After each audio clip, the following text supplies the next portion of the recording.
Welcome to Bloomberg ETF IQ. I'm Katie Greifeld. And I'm Matt Miller. Today's your last day to sell before we're all going to go away. Go away tomorrow. Let's get to the biggest stories right now in the more than $9 trillion global ETF industry. One step closer, the U.S. House plans to vote today on the debt ceiling bill after clearing a key hurdle with just days remaining to avoid default. And after touching $1 trillion market cap, Cathie Wood defends her firm's decision to bail on Nvidia after it missed the chipmaker's major rally, Matt.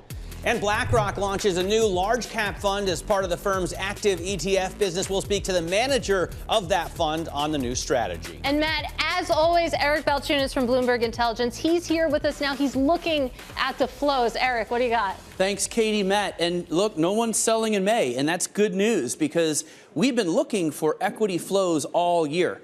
Equity markets are doing great. SPY's up 10%, the Qs are up over 30%, but there hasn't been the flows. We're calling it the FOMO drought, and we're looking for when it will end. So at the top, you have VGT. Now, that's a tech fund from Vanguard. I want to get excited about that, but I think that's rebalancing, so we're not going to include that. But SPY, that's legit. $5.2 billion into SPY.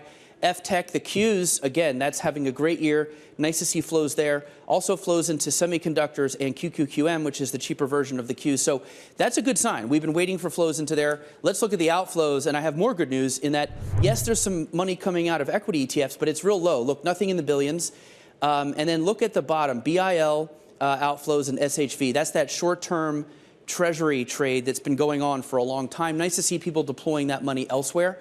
Let me dive further into what we're calling the FOMO drought of 2023 with this chart that my colleague Andre Yap made. If you look at the flows, this is the equity versus fixed income flow gap.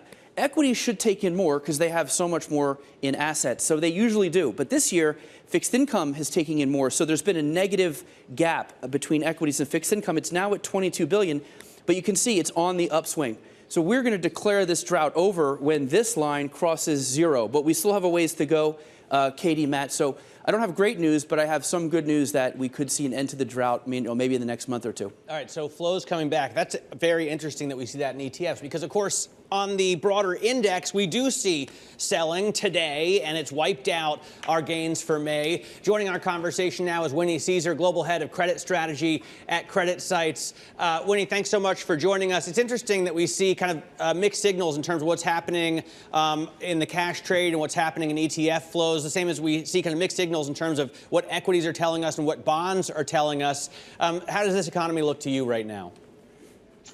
Thank you for having me today, Matt. So this economy looks to us like our base case scenario, which is a bumpy landing, which is going to feel a little bit recessionary in some sectors, a little bit better in other sectors. Makes it really hard to make sense of the moving pieces in aggregate. And I think that some of the economic data recently, seeing stronger housing data, more job openings than anticipated, but also then looking at, Chinese PMIs not looking quite as hot. It really makes it very specific that you have to kind of deploy capital in certain pockets where we expect continued momentum, and then also be very selective when it comes to credit selection in the corporate bond market. Well, let's talk a little bit more about the flow show. I thought Eric did a really nice job laying out that gap that we've seen between bond and equity ETF flows. You had bond ETFs really outpacing the equity ETFs. Now that gap is narrowing both as you see more funds come into these equity ETFs, but also it just feels like broadly across categories, you're seeing less demand for bond ETFs. Are we seeing that year of the bond that we were expecting kind of take a pause here? I think that we are seeing a little bit of a re-rack as we get closer to the Fed's kind of terminal rate. Maybe we're there now, maybe they hike another 25 basis points or June or July. I think that that is one of the signals that a lot of investors are looking at to figure out, okay, when do we move out of fixed income, specifically cash, and into risk assets again? Equities, high yield, all of those things that feel like you need a little incremental momentum, or the Fed kind of going back to a more neutral policy rate. In general, we are still having a fairly constructive conversation with a lot of our fixed income and credit clients in terms of yields still looking quite enticing overall. But given that there has been a pretty strong rally in equities as of late, people are a little bit afraid of getting caught off sides on that. Yeah, and I want to bring up a ticker you brought into your notes here, which I love because it's not a very well-known one. It's XCCC. This is the bond blocks. It's like the junkiest of the junk bond ETFs, almost all triple Cs. The yield on this puppy is 15%. And it's amazing. It hasn't really gotten looks considering that spread is pretty wide over things like TLT, SHV, and even LQD and HYG. So what's your take on that? Would you go for something that's yielding that much, even if it is a little riskier? I think it very much depends on your investment horizon. What we have found looking at the triple C market, which is, the bulk of that ETF, is that when you have yields in the 15% area, if your time horizon is longer than 6 to 12 months, it's a pretty compelling trade from a return standpoint. But given that it is lower risk, we are in a rising default cycle, you do have to have a bit of a stomach to withstand some volatility within your portfolio. So I think that the triple C ETFs definitely have a time and a place in portfolios, but you very much have to know your time horizon and what you're getting with them. I also hope people know those bond blocks ETFs, considering we talk about them so much and we interview Joanna all the time. Let me ask you, Winnie, about big bets. I mean, is right now a time when investors can place big bets like, super junk bonds, like leveraged bond funds on ETFs? I think that there's a difference between can they do it and are they doing it? I mean, are they doing it? Yeah. Right now, I do not think that they are doing that. In fact, most of our client conversations are very much struggling with, okay, we have an outsized cash allocation. Should we just be rolling 3-month T-bills because they're offering some juice, and let's wait until spreads widen out a bit, until we start to see defaults really pick up? That's actually one of the reasons that we've been more constructive on the market, because if everyone is all cashed up in wait and see mode, it makes it very hard for spreads to gap significantly wider. Winnie, that's exactly where I want to go. We've been talking about money market mutual funds on this show, even though this is an ETF show. Let's do it again here, because, I mean, it's amazing. You look at money market assets right now at a record $5.4 trillion. When does that money come back into the markets? And when it does come back, I mean, is it destined for equities, or could it go further out the bond curve? So I think that when that money comes back in, it's probably going to go into a little bit of equities, a little bit of bonds. It depends on why it's coming back in. So it could come back into the market because we've had a true economic hard landing, and the Fed is now chasing rates back down to zero, really trying to kickstart the economy. In that scenario, I would expect that U.S. investment grade ETFs would do quite well. Or alternatively, it could be that the Fed eventually declares victory on inflation. We get back to 2.5% core PCE rates, and they can start moving more gradually toward a kind of neutral policy rate. In that scenario, I would expect things like high yield and equity ETFs to fare the best. And when you talk about money market funds, a lot of people don't understand that some institutions are really attracted to the dollar NAV. But in ETFs, you don't have that. You can do a real short-term treasury ETF, but it's not going to have that stable NAV.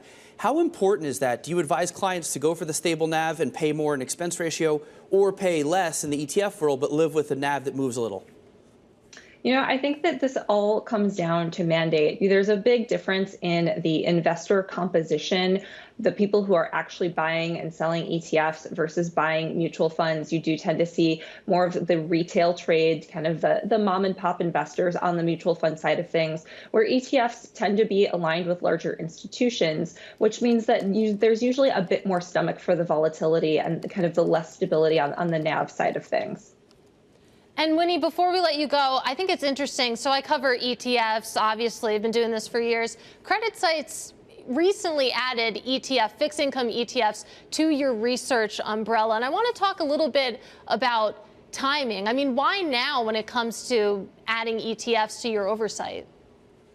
Well, I think that as the corporate bond markets grow and as the corporate bond aligned ETFs also grow, they become a much more influential part of the market. As we continue to see AUM grow, it's a much bigger swing factor in terms of inflows and outflows and how those flows actually determine cash bond market pricing. We're also finding that our clients are using ETFs more. either as a signaling tool, trying to understand where flows are coming from or going to, or as an actual liquidity sleeve. If there is going to be a lot of new issue and people just want to have a place to park cash but want some yield, ETFs are a great place to do that, where they can execute trades relatively quickly when they actually see a new deal come down the pike and then they want to buy in the primary market. We're going to clip that and use that as a promo for our show. Winnie, thank you. Thank you so much, Winnie Cisar there of CreditSights, now doing fixed income ETF research. Coming up, after ditching Nvidia right before the big surge, we'll hear the defense from Cathie Wood next. This is ETF IQ on Bloomberg.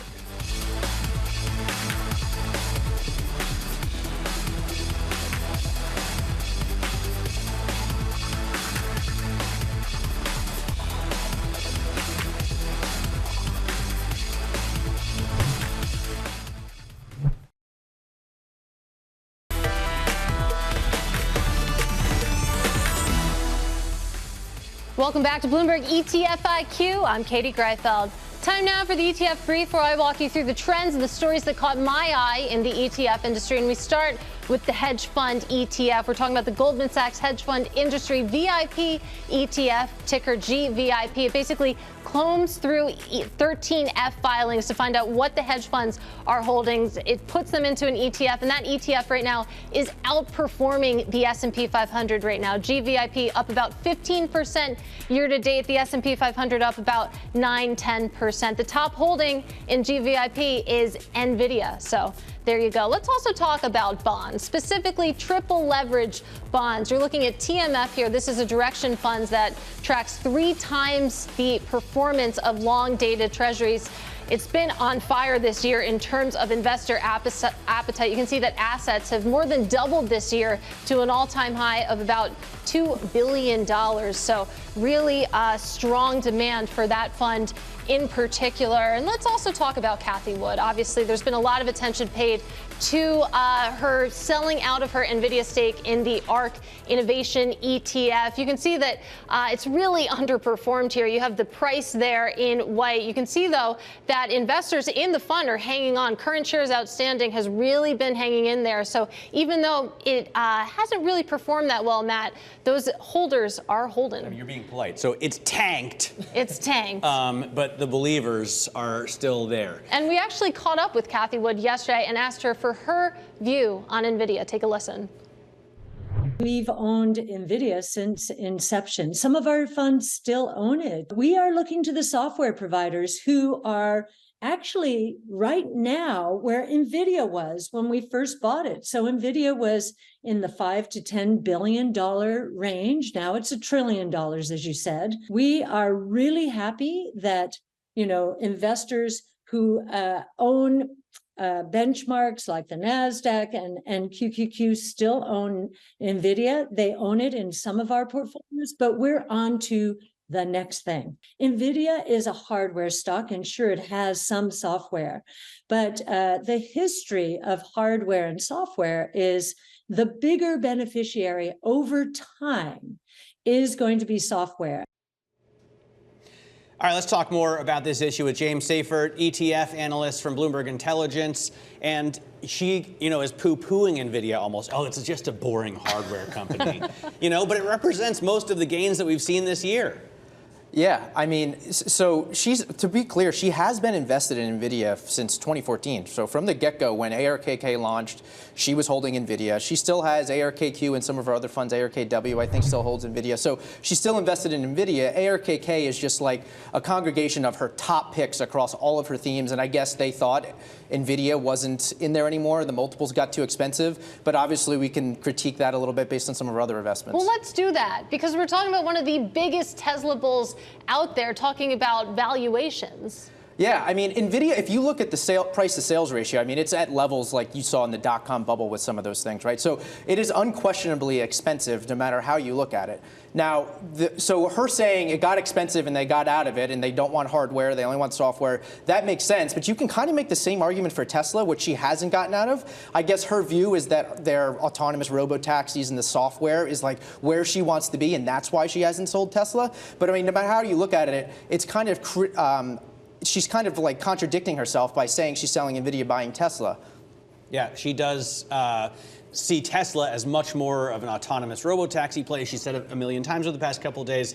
She obviously has a target of 2,000 for Tesla in just a few years, right? So the interesting thing to me is that she says for every $1 of chip sales, there's going to be $8 of revenue for the software companies. Yeah, if you listen to that clip, like that's the one thing that jumps out at you. She really thinks all the returns are going to go to the software industry from here on out. But the other thing I would say that we didn't really talk about is like, no matter what she does, I feel like she gets criticism from somebody. She gets criticism for not selling Tesla, and now she's getting criticism for selling Nvidia. Obviously, if she didn't sell Nvidia, she'd be way better off. The fund is down a lot from its performance. As you said, it's tanked. So it could have used those returns, but no matter what she does, she gets critiqued by somebody in the financial universe. Not as much if the price of the fund is going up, right? Yeah. If the price in those assets is in the doldrums, which is where it is now, then of course she gets criticism. And I mean, criticism aside, it doesn't seem like it's affecting her investor base at all. Neither is the price performance, because, I mean, they've been hanging tough. Yeah, I mean, there's two things here. One, people are paying Cathie.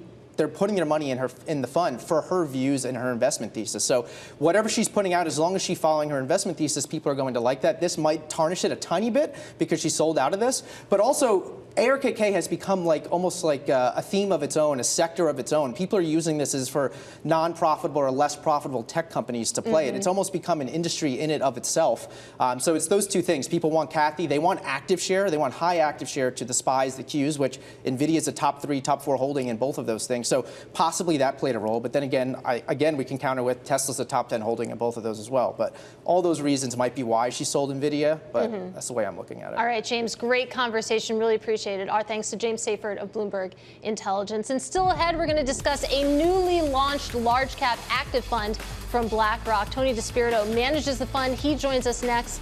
This is ETF IQ on Bloomberg.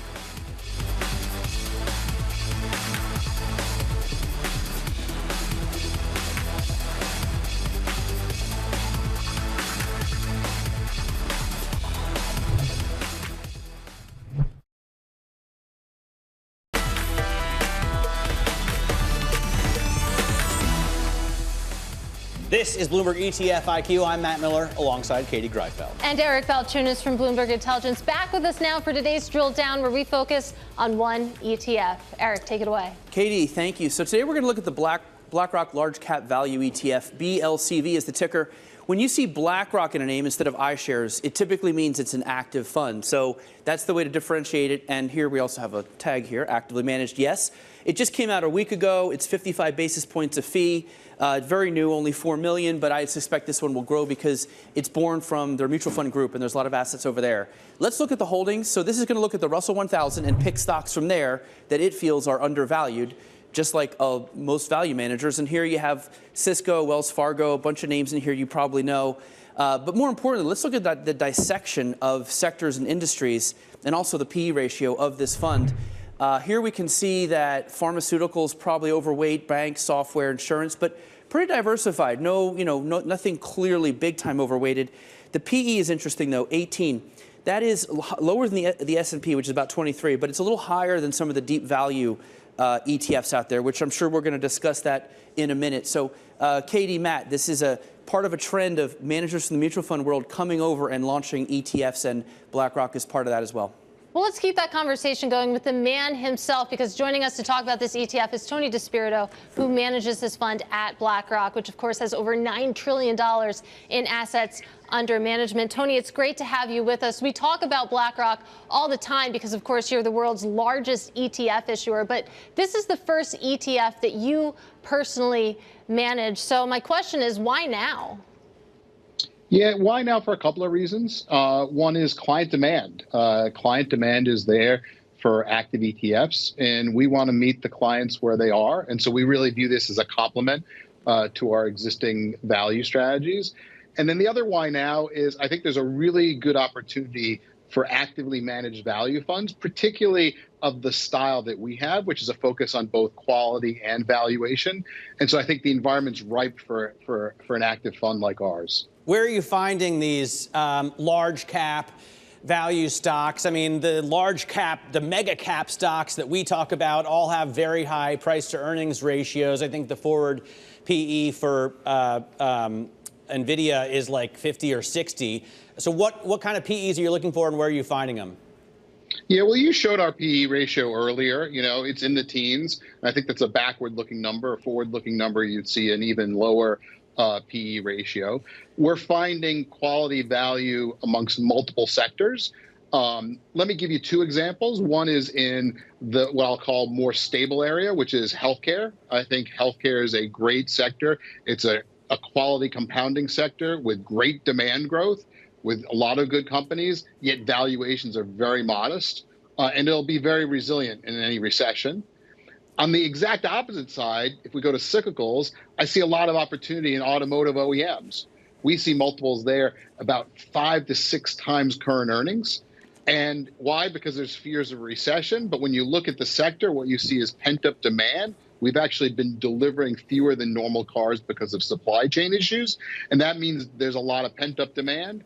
Plus, there's a lot of good things on the come, like autonomous driving, more electric vehicles, subsidies from the IRA. And so I see lots of upside there as well.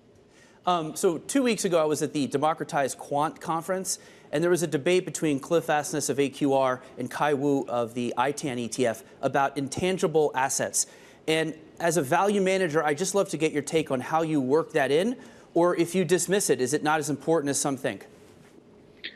So, you know, we've really earned our stripes, I think, as a premier active value shop at BlackRock.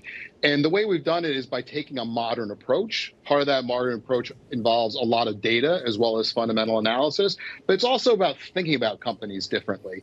And, you know, I think looking at tangible book value is old school 40, 50 years ago. And when you think about the book value of a company, accounting just doesn't really capture the value. And you do have to look at things like intangibles. So as part of our screening models, part of our quant models, we incorporate things like our historical R&D spend, because that has real value, but it's not on the books. It's expensed.